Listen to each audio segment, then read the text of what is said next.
नमस्कार, खास बुलेटिन में आपका स्वागत है और मैं हूं आपके साथ सुमन पाल। बुलेटिन की शुरुआत करेंगे बड़ी खबरों के साथ। लखनऊ से बड़ी खबर है जहां पर यूपी कैबिनेट की अहम बैठक और सीएम योगी आदित्यनाथ की अध्यक्षता में बैठक है। आपको बता दें कि दोनों डिप्टी सीएम बैठक में मौजूद हैं।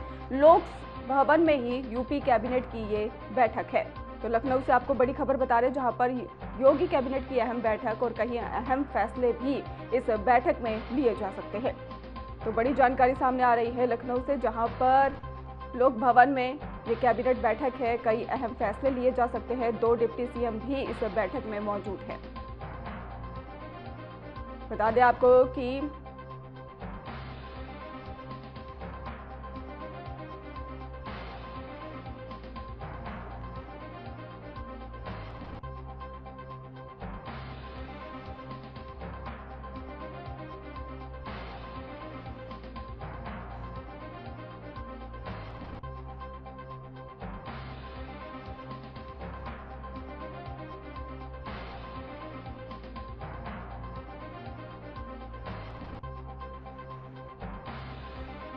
तो दो बागपत में ही पीपी मोड पर बनेगा मेडिकल। और इसके साथ ही आपको बता दें कि बड़ी जानकारी सामने आई है जहां पर कि वृद्धावस्था पेंशन के लिए आवेदन नहीं करना होगा। इसके साथ ही दुकान वाणिज्य अधिष्ठान कानून में भी बड़ा बताया जा रहा है कि रजिस्ट्री को लेकर भी यहां पे बात सामने आई है। बागपत में पीपी डी मोड को लेकर खबर सामने आई है।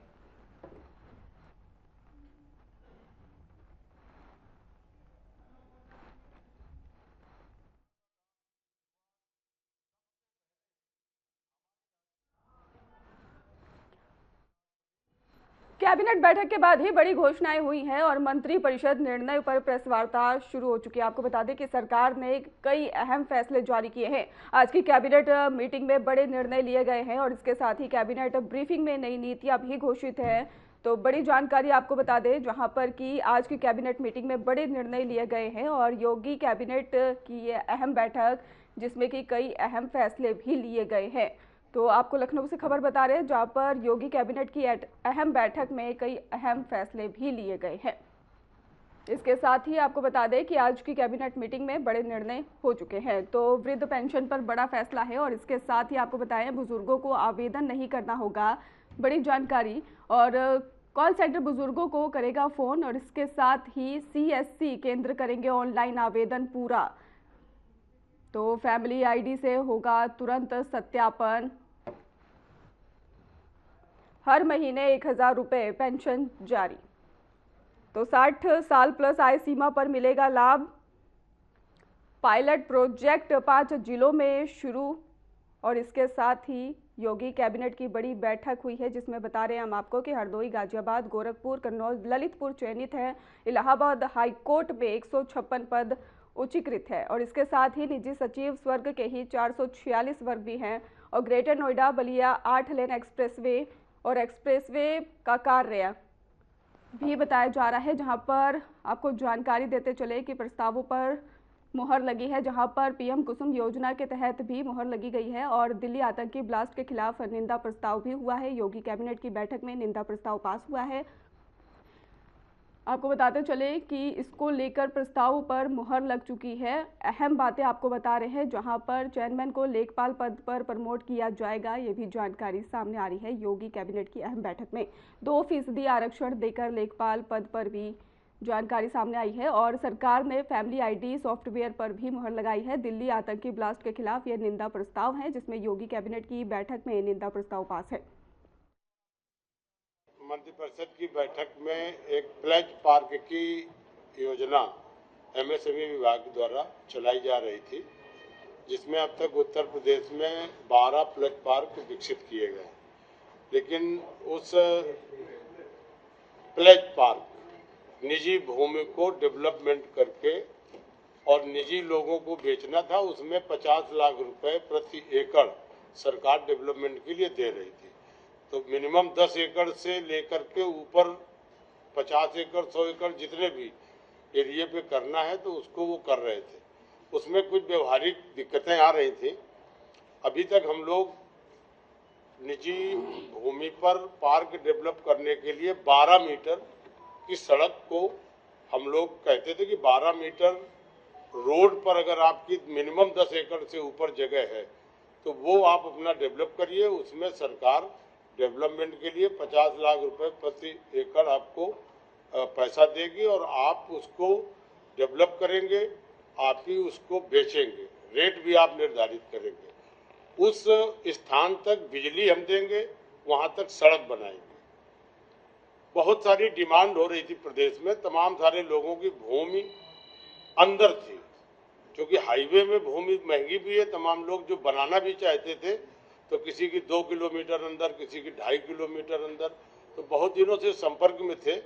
तो उसी पे हम लोग संशोधन लाए कि अब 12 मीटर नहीं, अगर कोई जमीन उसकी 2.5 किलोमीटर अंतर तक चक्रोट में भी है, मतलब 375 मीटर का जो चक्रोट है वो 2.5 किलोमीटर तक अगर स्थित है तो मिनिमम 15 एकड़ से ऊपर 50 एकड़ तक का अगर वो प्रस्ताव देता है। तो लखनऊ से आपको खबर बता रहे हैं, जहां पर चेयरमैन लेखपाल का प्रमोट और इसके साथ ही लेखपाल पद पर 2% आरक्षण, अहम बैठक जो हुई थी उसमें फैसले लिए गए हैं। चेयरमैन लेखपाल पद पर प्रमोट है और इसके साथ ही लेखपाल पद पर ही 2% आरक्षण भी बताया जा रहा है। तो लखनऊ में योगी कैबिनेट की अहम बैठक हुई थी जिसमें बड़े निर्णय लिए गए हैं। तो लखनऊ में सीएम योगी आदित्यनाथ की कैबिनेट बैठक में अहम निर्णय, वृद्धावस्था पेंशन के लिए भी आवेदन नहीं है और इसके साथ ही आपको बता दें कि पात्र बुजुर्गों की पेंशन चालू होगी।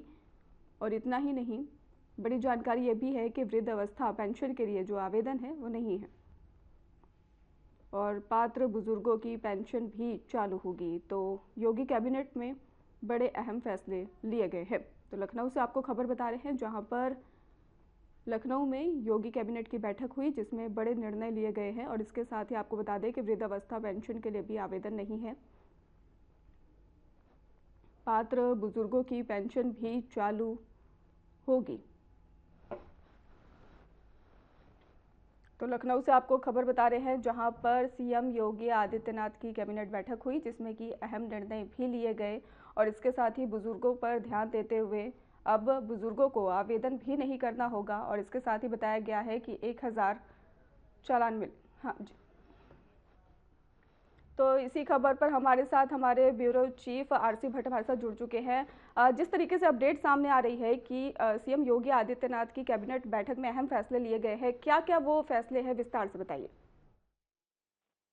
देखिए, साफ तौर पे जिस तरह से न्यायिक सेवाओं के जो लोग हैं उनको जो भत्ते वगैरह मिला के उनको बढ़ाया गया है और सरकार ने कुछ ऐसे अहम फैसले लिए हैं जो जनहित में है। अगर हम कहें तो अगर हम बात करें औद्योगिक विकास की, तो औद्योगिक विकास को तेजी लाने के लिए खास तौर पर अगर हम बात करते हैं औद्योगिक विकास में इन्वेस्टर्स को जो आमंत्रित करने के लिए, उसके लिए सरकार ने बड़ा फैसला लिया है। और तमाम ऐसी सरकार ने जो जरूरत की चीजें हैं, खासतौर पर जो विभागवार, यानी कि अगर हम देखें तो बेसिक शिक्षा विभाग हो या अन्य विभाग हो, तो उसमें जो जो प्रस्ताव हैं उनको कई विभागों के प्रस्तावों को मंजूरी देने का काम किया है। जी बिल्कुल आरसी भट्ट जी, जिस तरीके से बुजुर्गों पे भी यहाँ पे बहुत ज्यादा ध्यान दिया गया है, तो उसके बारे में भी थोड़ा सा विस्तार से बता दीजिए कि पेंशन के लिए आवेदन नहीं करना होगा। हाँ, नेचुरल है। सरकार के पहले भी ये मांग उठ रही थी क्योंकि इसमें काफी भ्रष्टाचार भी था और इससे जो हमारे बुजुर्ग हैं वो काफी तंग भी हो जाते थे। अब उन्होंने एक सरल उपाय कैबिनेट से मंजूरी दी है कि उन लोगों को आवेदन भी नहीं करना होगा और वो खुद सरकार उसको मॉनिटर करके और उन बुजुर्गों तक पेंशन भेजने का काम करेगी।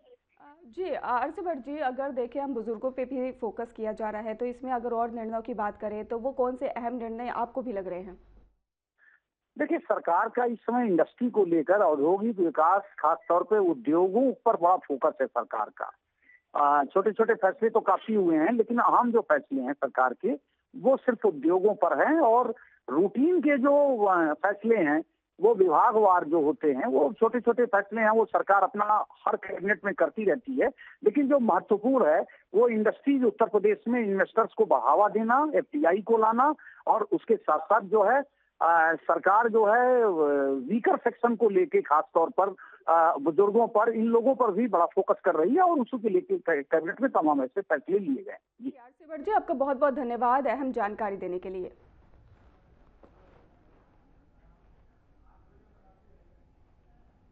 मुख्यमंत्री योगी आदित्यनाथ के बिहार में धुआंधार प्रचार का असर दिखाई दिया। पीएम नरेंद्र मोदी के संसदीय क्षेत्र वाराणसी में समर्थकों ने बुलडोजर के साथ जश्न मनाया और बीजेपी कार्यकर्ता प्रधानमंत्री की आदमकद प्रतिमा को भी यहाँ पे लट दिखाते हुए नजर आए हैं। इसके साथ ही आपको बता दें कि ढोल नगाड़ों की थाप पर ही कार्यकर्ताओं ने जमकर नृत्य किया है और आतिशबाजी के साथ ही विजय उत्सव को और ज्यादा भव्य बनाया गया है। इसके अलावा ही समर्थकों ने फूलों की होली खेलकर जीत का आनंद बढ़ाया और स्थानीय लोगों का कहना है कि वाराणसी में ही ये जश्न केवल चुनावी जीत तक सीमित नहीं बल्कि पार्टी कार्यकर्ताओं और समर्थकों का जोश और उत्साह भी दर्शाता है।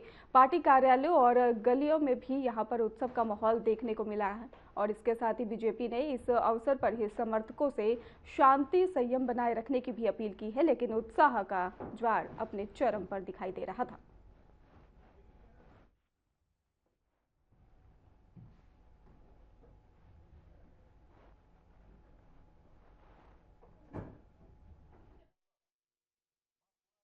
हम सब ने यहाँ ढोल नगाड़े मिठाई पटाखे के साथ पुष्प वर्षा के साथ हर्षोल्लास मनाया है। जिस तरह से बिहार की जनता ने भारतीय जनता पार्टी एनडीए को अपना आशीर्वाद दिया है उसके लिए बिहार की जनता का वंदन अभिनंदन है।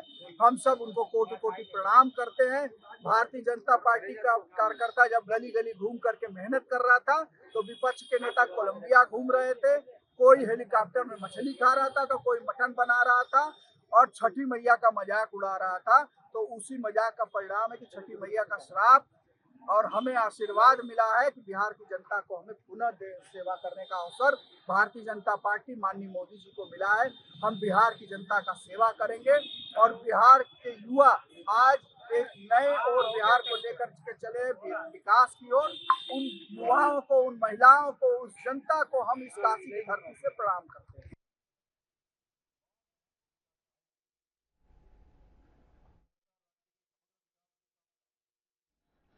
और इसी खबर पर हमारे साथ अभिषेक जुड़ चुके हैं। अभिषेक, फूलों की होली से जश्न मनाया जा रहा है, क्या माहौल देखने को मिल रहा है वाराणसी में? देखिए सुमन, ये जीत तो बिहार की है लेकिन इसकी गूंज उत्तर प्रदेश में भी सुनाई दे रही है और जिसका अंदाजा आप वीडियो के माध्यम से ही, जो विजुअल्स हैं उसके माध्यम से ही आप अंदाजा लगा लेती कि काशीवासी बिना मौसम के ही होली और दिवाली एक साथ मना रहे हैं।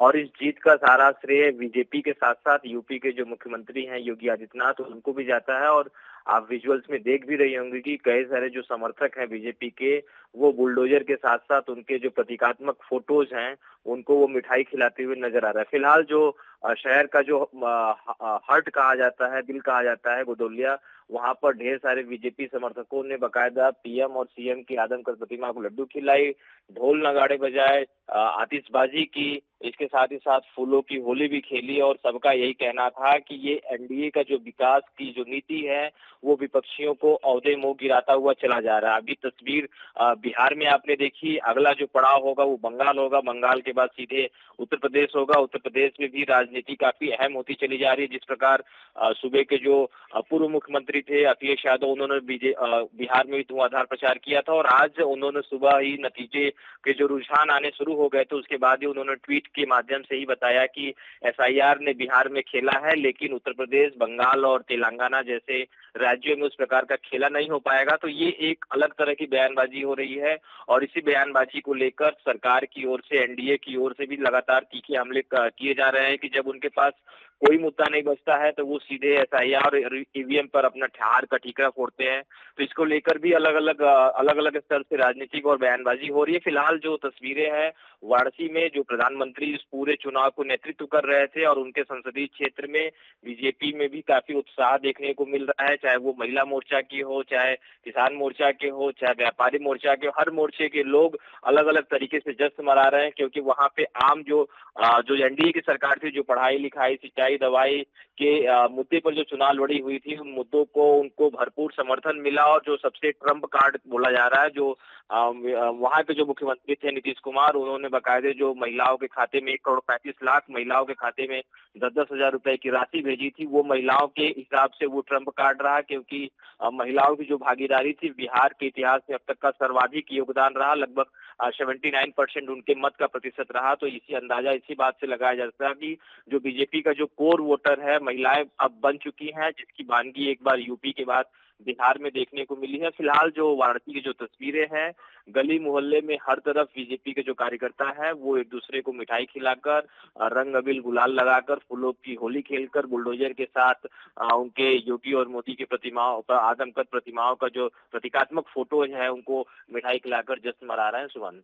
बिल्कुल अभिषेक, अब बिहार चुनाव का जो असर है वो अब वाराणसी में भी देखने को मिल रहा है, कई जिलों में देखने को मिल रहा है। लेकिन अगर अभिषेक देखें तो मिठाइयाँ लग रहा है पहले से ही मंगा ली गई थी, जो उत्साह था वो लोगों में साफ तौर पर देखने को भी मिल रहा है। वहीं दूसरी ओर देखें तो सीएम योगी आदित्यनाथ को भी मिठाई खिलाई जा रही है। अभिषेक, देखिए सुमन, हमने पहले भी आपको हम बताते चले आ रहे हैं कि जो वाराणसी है वो बिहार का सीमावर्ती इलाका है, और यहाँ पे करीब 8 से 10 लाख ऐसे मतदाता है जो बिहार से प्रतिदिन वाराणसी और वाराणसी से बिहार करते हैं। और यहाँ पर अस्थायी तौर पे 5 से 7 लाख बिहार के मतदाता भी निवास करते थे। और यहाँ से पीएम मोदी का जब वाराणसी दौरा हुआ था, दूसरे पहले चरण के मतदान के बाद ठीक पीएम का वाराणसी दौरा हुआ था और कार्यकर्ताओं की बैठक हुई थी। उस बैठक में बिहार से प्रचार करने वाले सभी जो आसपास के जो जनप्रतिनिधि हैं यूपी के, वो चाहे मंत्री थे चाहे पदाधिकारी थे, उनको बाकायदा पीएम ने बैठक में बुलाया और सबको एनडीए के पक्ष में जो प्रचार था वो प्रचार करने के लिए जी जो तौर से लगाया गया था। और आप ये भी जानिए कि जो यूपी के मुख्यमंत्री हैं वो यूपी को नेतृत्व कर रहे थे बिहार में, साथ ही साथ जो डिप्टी सीएम थे केशव प्रसाद मौर्य, उनको उप प्रभारी भी बनाया गया था बिहार चुनाव में। तो उसका व्यापक जो असर है वो यूपी में भी देखने को मिल रहा है। और यहाँ पर जो आप बात कर रही है कि वाराणसी में भी अलग तरह का उत्साह देखने को मिल रहा है, बिल्कुल मिलना ही भी चाहिए, क्योंकि बिहार ये जो वाराणसी है वो लगभग बिहार के लोगों मतदाताओं से भरा पड़ा हुआ है। और यही कारण है कि यहाँ से भारी संख्या में नेता जनप्रतिनिधि गए थे और उन्होंने एनडीए के पक्ष में माहौल बनाने का पूरा प्रयास किया। लगभग 24 घंटे तक लगातार मंत्री दिन रात एक करके एनडीए के पक्ष के जो भी प्रतिनिधि थे उनके पक्ष में प्रचार करते हुए भी नजर आए। और आज उसी का उनको फल मिला कि जो बीजेपी है लगभग 2/3 मेजॉरिटी से भी ज्यादा सीटों पर वो लगभग जीत हासिल करने जा रही है। और जो रुझान थे अब वो धीरे धीरे परिणाम में कन्वर्ट होते चले जा रहे हैं। तो कुल मिला कर देखा जाए तो यूपी बिहार की राजनीति की भी अब धुरी बनती चली जा रही, क्योंकि तमाम जो मुद्दे थे, जो दावे थे, तमाम जो रणनीति थी वो यहीं से बैठकर बनाई गई थी, जिसका संचालन बिहार के अलग अलग हिस्सों में, विशेषकर जो दूसरे चरण के जो चुनाव थे उन हिस्सों में देखने को मिले। सुमन जी अभिषेक, आपका बहुत बहुत धन्यवाद अहम जानकारी देने के लिए। दिल्ली में 10 नवंबर को ही हुए कार बम धमाके के बाद सुरक्षा एजेंसियों ने वाराणसी में ही सतर्कता बढ़ा दी है। और इसी कड़ी में ही गंगा घाट पर ही बताया जा रहा है कि एनएसजी और एनडीआरएफ, एटीएस और इसके साथ ही स्थानीय पुलिस की संयुक्त टीम ने एक हाई लेवल मॉक ड्रिल भी आयोजित की है। और इसके साथ ही मॉक ड्रिल के दौरान आतंकी हमले जैसी कई आपात स्थितियों का भी अभ्यास किया गया है। आपको बता दें कि एनएसजी कमांडो ने ही क्रूज और घाट क्षेत्र में संभावित खतरे पर तेजी से प्रतिक्रिया देते हुए प्रदर्शन भी किया है। और इसके साथ ही जबकि एनडीआरएफ और जल पुलिस ने भी यहां पर नदी क्षेत्र में रेस्क्यू ऑपरेशन की तैयारियां पर की है। सुरक्षा एजेंसियों ने बताया है कि ये मॉक ड्रिल वाराणसी जैसे अत्यधिक संवेदनशील और भीड़ भाड़ वाले धार्मिक स्थान पर सुरक्षा व्यवस्था को मजबूत करने के लिए की गई है। दिल्ली धमाके के बाद ही प्रदेश भर में अलर्ट जारी है और वाराणसी में सुरक्षा उपाय और कड़े किए गए हैं।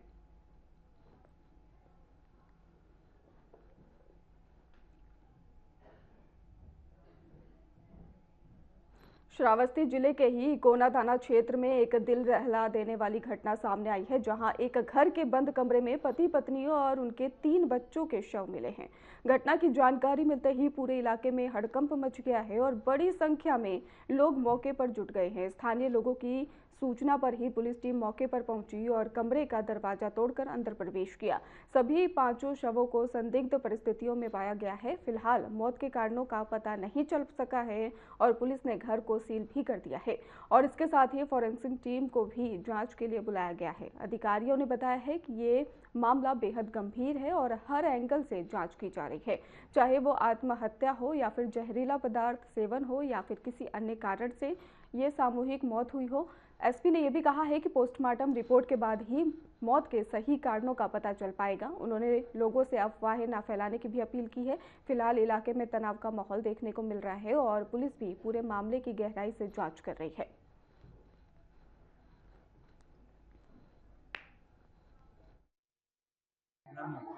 पांच लोगों को शव मिलने की ऐसी सूचना प्राप्त हुई। मौके पर सभी वरिष्ठ अधिकारियों द्वारा पहुंचा गया, फील्ड यूनिट को बुलाया गया। फील्ड यूनिट के द्वारा सारे साक्ष्य एकत्रित किए गए हैं। मौके पर आने पर ये जानकारी मिली कि ये जिस कमरे के अंदर ये सारी लाशें थी वो कमरा अंदर से बंद था। गाँव वालों के द्वारा ही कमरे को तोड़कर जो इसमें पुरुष व्यक्ति है उसकी लाश को पंखे से लटके फंदे से उतारा गया और अभी तक जो प्रथम दृष्टया प्रतीत हो रहा है कि जो मृतक पुरुष है उसके द्वारा अपनी पत्नी की गला घोंटकर हत्या की गई और अपने बच्चों की हत्या की गई। उसके उपरांत स्वयं उसने फांसी लगाई।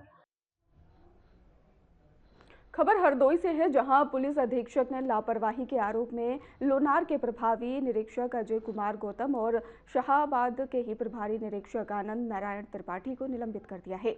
वहीं आपको बता दें कि मंझिला थाने के ही थाना अध्यक्ष को लाइन हाजिर किया गया। अधिकारियों को जनसुनवाई और शिकायत निस्तारण में भी सुस्ती बरतने और विवेचनाओं को लंबित रखने का आरोप था। एसपी ने कहा है कि जनता से जुड़े मामलों में ही तत्परता और पारदर्शिता प्राथमिकता जिम्मेदारी है और भविष्य में लापरवाही पर कठोर कार्रवाई की जाएगी।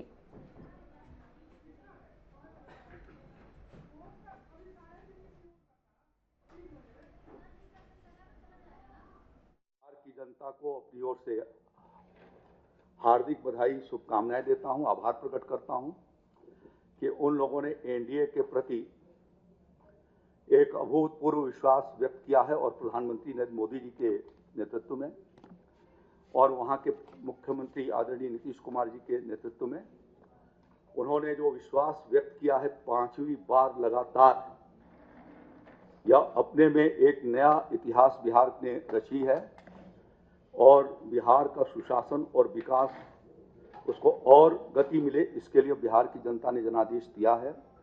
और जिन लोगों ने एक आर्टिफिशियल डायलिमा बना करके रखा था, आज उन सबके सपने चकनाचूर हो गए। पीडीएस सहित तमाम जो लघु भगु थे सबका सपना चकनाचूर हो गया। इसके लिए मैं बिहार की जनता को धन्यवाद देता हूं।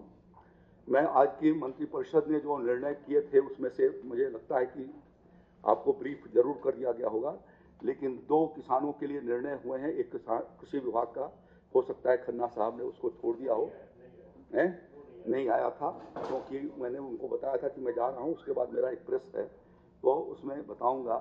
प्रधानमंत्री किसान ऊर्जा सुरक्षा और उत्थान महाअभियान पीएम कुसुम योजना पिछले